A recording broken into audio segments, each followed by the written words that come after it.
মাধ্যমিক এবং উচ্চ মাধ্যমিকের যারা পরীক্ষার্থী বা পড়াশোনা করছো তাদের ইংলিশ গ্রামার সম্বন্ধে অনেকের ভয় থাকে এবং ইংলিশ গ্রামারের যে একটি পার্ট ন্যারেশন চেঞ্জ সেটি অনেকেই ভালো ঠিকঠাক শিখতে পারো না, অনেকেই উত্তর করতে পারো না। তো এই ন্যারেশন চেঞ্জ করার জন্য প্রাথমিক পর্যায়ে তোমাদের কি করতে হবে সেটির সম্বন্ধে আমি কিছু তোমাদের আলোকপাত করছি। ন্যারেশন চেঞ্জ, ডাইরেক্ট ন্যারেশন আর ইনডাইরেক্ট ন্যারেশন। আমি কাউকে কিছু বলছি, এই আমি তোমাদের কথাগুলি বলছি, এগুলো ডাইরেক্ট ন্যারেশন। আর এই আমার কথাটা তৃতীয় কোনো ব্যক্তি যদি বলে ঘুরিয়ে, তাকে বলা হয় ইনডাইরেক্ট ন্যারেশন।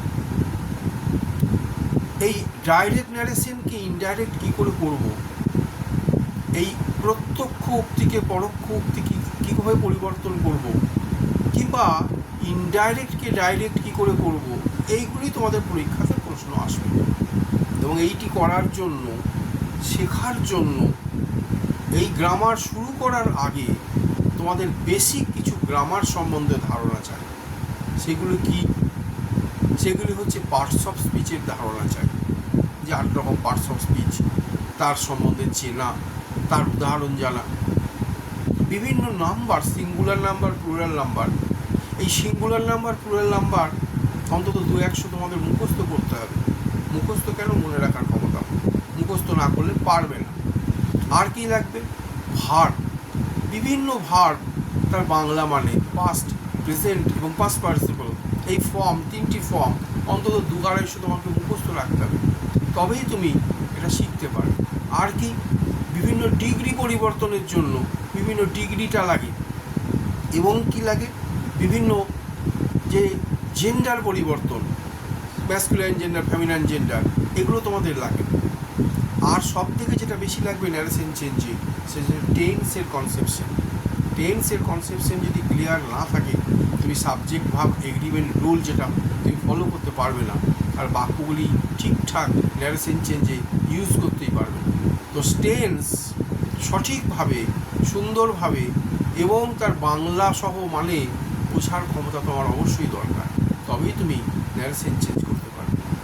ধরো ডাইরেক্ট ন্যারেশন, একটি বাক্য আমি বলছি, teacher says to students, comma inverted comma, it is too hot today, inverted comma, closed full stop. Inverted comma, এইটা নিয়েও অনেকের ধারণা নেই। ইনভার্টেড, সিঙ্গুলার ইনভার্টেড আর ডবল। আমি সহজ করে বোঝাই, ইংরেজিতে 66 আর 99। ইনভার্টেড কমা মানে যে কথাটা বলা হচ্ছে, সেই কথাটাকে বলা হচ্ছে উইদিন ইনভার্টেড কমাস। আর ইনভার্টেড কমা উঠে যাবে কখন, ইনডাইরেক্ট ন্যারেশন, ডাইরেক্টের ক্ষেত্রে থাকবে। তো বাক্যটা কি বললাম, টিচার সেজ টু স্টুডেন্টস, শিক্ষক মশাই ছাত্রদের বলেন, comma inverted comma, it is too hot today, আজ বড় গরম।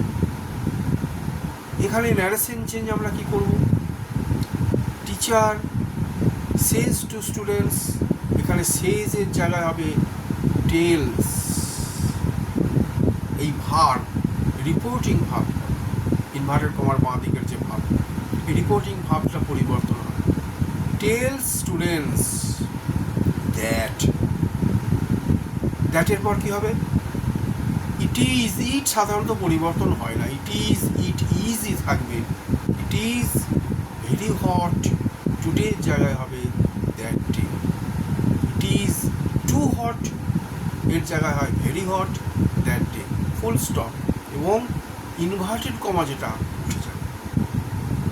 2 নম্বর একটা উদাহরণ বলি, father said to son, comma inverted comma, I am busy now, inverted comma, closed full stop. তো ফাদার সেড টু সন, এখানে কি হবে, আগেরটা ছিল প্রেজেন্ট সিম্পল, এখানে আছে পাস্ট সিম্পল। তো father told Son, said to এর জায়গায় কী হলো টোল্ড। তোমাকে বুঝতে হবে রিপোর্টিং ভার্বটা প্রেজেন্ট টেন্সে থাকলে প্রেজেন্ট টেন্সই হয়। এখানে কি হলো পাস্ট টেন্সে সেড টুর জায়গায় টু সামওয়ান থাকলে টোল্ড হয়। ফাদার টোল্ড সন দ্যাট, একটা দ্যাট বসবে এবং ইনভার্টেড কমা উঠে যাবে। আই অ্যাম বিজি নাও, তাহলে আয়ের জায়গায় কী হবে ফাদার, এবং যেহেতু এখানে ফাদার একবার বসানো হয়েছে তাই প্রোনাউন কিন্তু হি।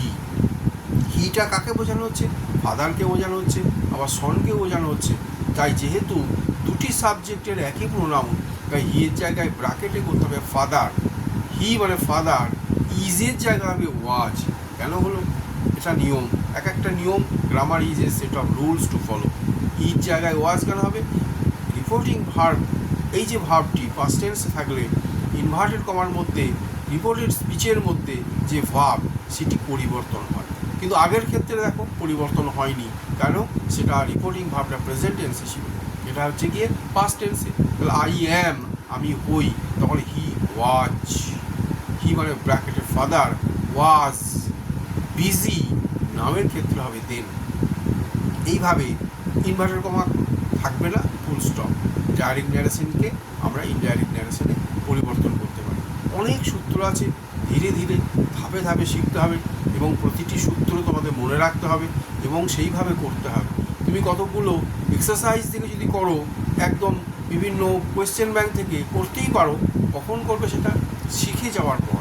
শেখার জন্য কোনো গ্রামার বইয়ে থরো নিয়ম অনুযায়ী পরপর সেই এক্সারসাইজগুলো প্র্যাকটিস করতে হবে, তাহলে তুমি সঠিকভাবে শিখতে পারবে।